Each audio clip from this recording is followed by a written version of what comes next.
Unclear goals create unclear results. Are you whispering guidance or confusion? Your future. This is episode 99. We're going to manifest with clarity. Because let's be real. When you're unsure about what you want, life starts feeling froggy. You know what I mean? You pray hard, affirm harder, jump from one idea to the next, and still feel like you're spinning your wheels. Your finances stalls or pause. Your relationship drifts or ends. Even your spiritual growth feels disconnected. Beloved, that confusion is not a curse. It's a call. A call to bring your whispers into focus. Yes, to declare what you want with clarity and confidence. Because you speak. Because what you speak consistently, you create intentionally. Of course, we go back to the old mystic Neville Goddard. He said definiteness of purpose is the starting point of all achievement. Let me break it down for you.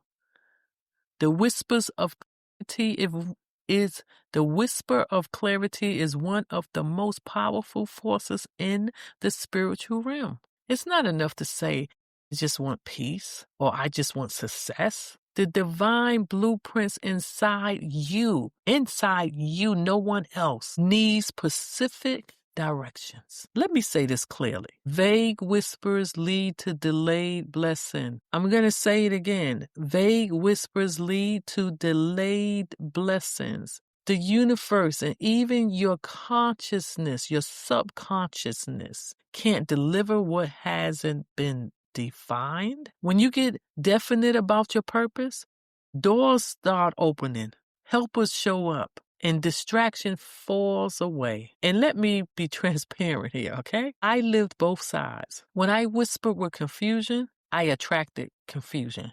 Yes, recently. But when I whisper with clarity, things move quickly, sometimes almost too fast. Let me help solve something for each and every one of y'all listening. Confusion is a sign to pause and ask again. Oh, I love that. You know why I say this?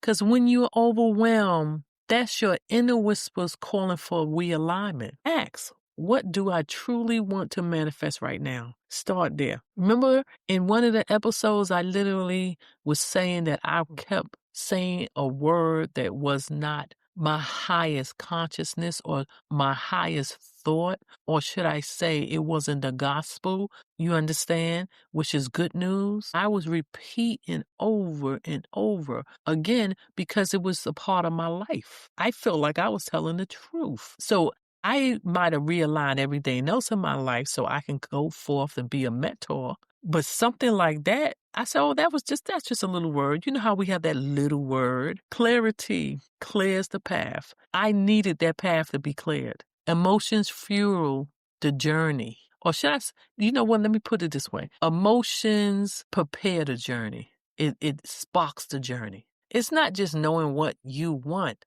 It's feeling why you want it. Your emotional connections to your vision is what magnetize the outcome. When you decide, the divine provides. Who's the divine? The spiritual heavenlies, the master, God. The moment you boldly whisper your true desires, heaven and earth, yes, begin organizing around it. Provision, people platforms, they all respond to clarity. Do y'all get it? Did y'all hear that? When you decide the divine provide, the moment you boldly whisper your true desire, heaven and earth begins organizing around it. Oh my God. Provision, people, platforms, they all respond to clarity. Let me give you an example. I have so many, I'm going to say this with testimonies, with my mentees, even my clients. Sometimes I do have mentors or mentees that are male. And this person years ago just came out of a relationship and the person dragged him through the mills. Why do I always talk about relationships? I guess because I'm a relationship coach in a sense. And she dragged him and he lost his heart was broken. So, she broke his wallet and his heart. This took a while. And he came to me and I was there for him on a spiritual level. Now, he was living overseas and we had several consultations that I will call prophetic treatments where I carried the faith for him. And I started talking to him. Now, you can talk to somebody if they're there or they're not there, because you can talk to them through spirit or through physical part. And I started speaking to him that he really wasn't that, what she just made him out to be. He wasn't the lack. He wasn't the money that she stole and took for him.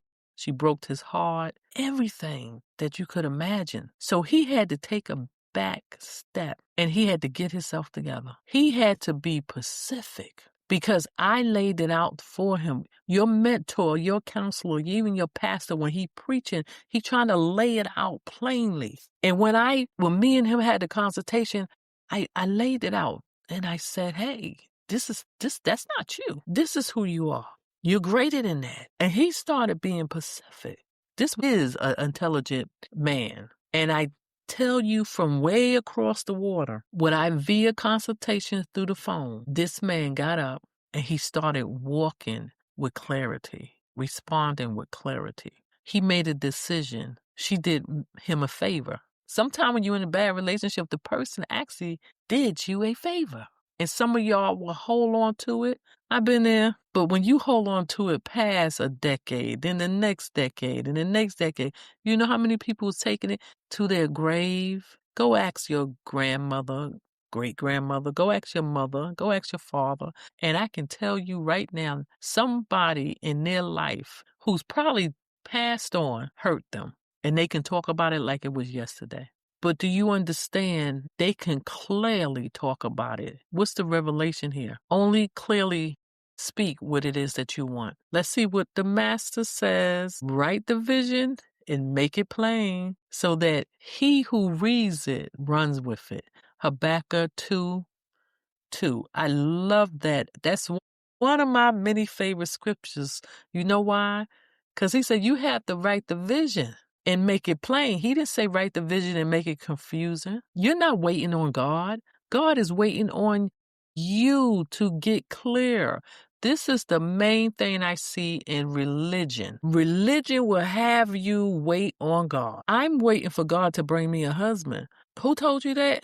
Your pastor? Okay. You pass your childbearing years, you pass menopause, and then you look up and you pass senior citizen discounts. What am I saying here? And I'm not making a joke out of it because I'm not in my 20s no more. What I'm saying is, are there any things around you? I mean, is the pastor having maybe celebrations, things that y'all can get together on the weekends and make it possible for the singles to come together? Are there teaching? Are there directions and how to carry yourself like that queen that you know that you're supposed to be? And I understand when they say wait for God, but God is always talking.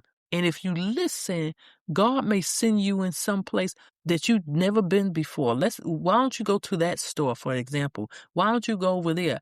I have heard many people, hundreds, maybe thousands since I was young. I am a romantic. I have heard stories. I listen to people who have been married for years and some who just met. And I said, I just want to know, how did you meet? And you would be surprised that they went to a place by accident. They supposed to be on the 3rd floor, but they went to the 1st floor. Do you understand what I'm saying? They went and took a job that they really was only in that particular space because it was temporary. And their husband walked in and said, oh, no, there go my wife. In some cases, the woman can say that too. I have heard stories where one woman said she went into college and she met this man. They was good friends. And God told her that was her husband. But she did something that most women do not do. She released her religion and she became spiritual. You know what she did? She didn't tell him. She continued to expand and heighten her life while she was in college. And within a year, God went to that man heart and said, that's your wife. And you know what she did? Well, should I say they did? They got married. And she told him, I already knew you was my husband when I first seen you. So I do believe that can happen. But I also believe that when the woman go and tell the man first, something goes upside down. Because isn't it funny, or should I say, it's no accident that God had to put Adam to sleep before he brought Eve to him? Because, some men would be like, you ain't my wife. So basically, spiritually, you're not waiting on God. God is waiting on you to be clear. Now that you know how to be clear, he said, write it. I say, whisper it and run with it. I want you to reset your whispers today. You're going to take 10 minutes today and you are going to make sure that you have no distraction. And while you're doing this, I want you to write this down.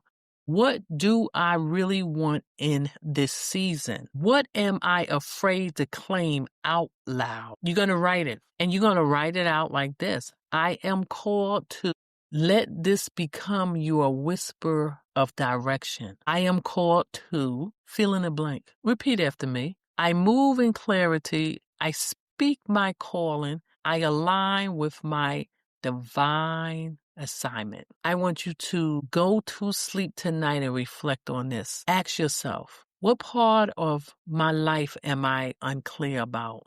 And what decisions have I delayed because of fear? Yes, you can write it in a comment or write it on your desk. This is Whisper Unplugged. Subscribe, share, and comment to keep the empowerment flowing. Until next time, unplug, transform, and manifest your promised land daily. Or should I say today? I don't know, but I got to be clear. Let's say today.